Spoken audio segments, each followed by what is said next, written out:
Hello and welcome to another video.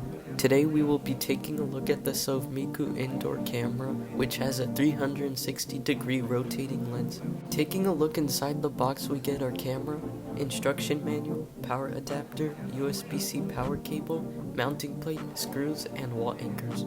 This camera is very easy to set up and install because all you have to do is download the Sovmiku app, log in, add your camera, connect it to Wi-Fi, name it, and you're done. As I mentioned before, what makes this camera special is a 360-degree rotating lens. In this demo room, you can see I'm able to move this camera all around and get a better sense of the surrounding with the sharp picture quality. This camera makes a really nice pet camera because you can check around the room when you're not there, as well as use a two-way audio function to talk through the camera or scare off intruders with the built-in alarm. Video storage, there's a built-in micro SD card slot for local storage, so you don't have to pay a monthly fee for cloud storage, but of course cloud storage is also available. So one of my favorite features that I mentioned before is the motion following, so instead of explaining it, how about I show you?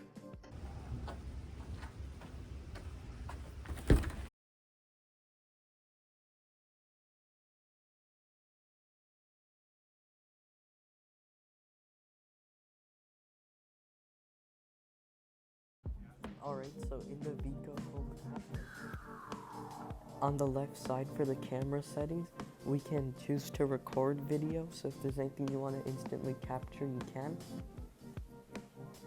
You can take a screenshot, and you can also listen in on the audio from the camera.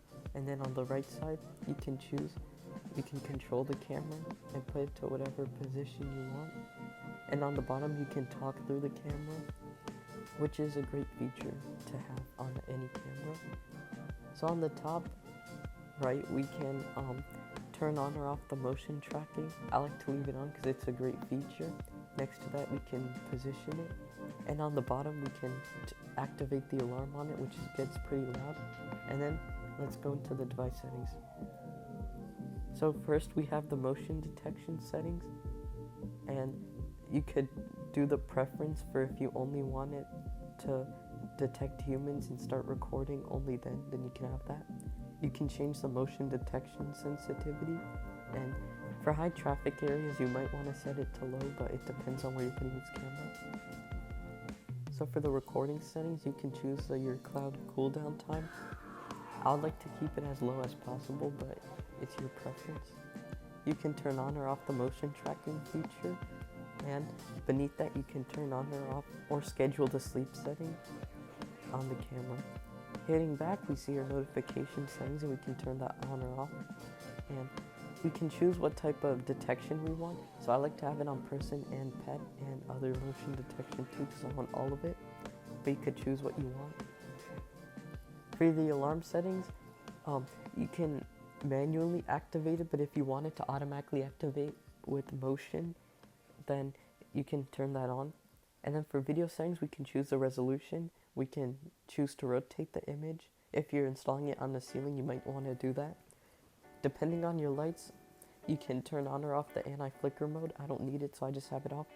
And then below that, you could change the time format to your preference. And then beneath that, you could change the night vision and how intense you want it. Hitting back. For the one-touch call, you can do that if you would like.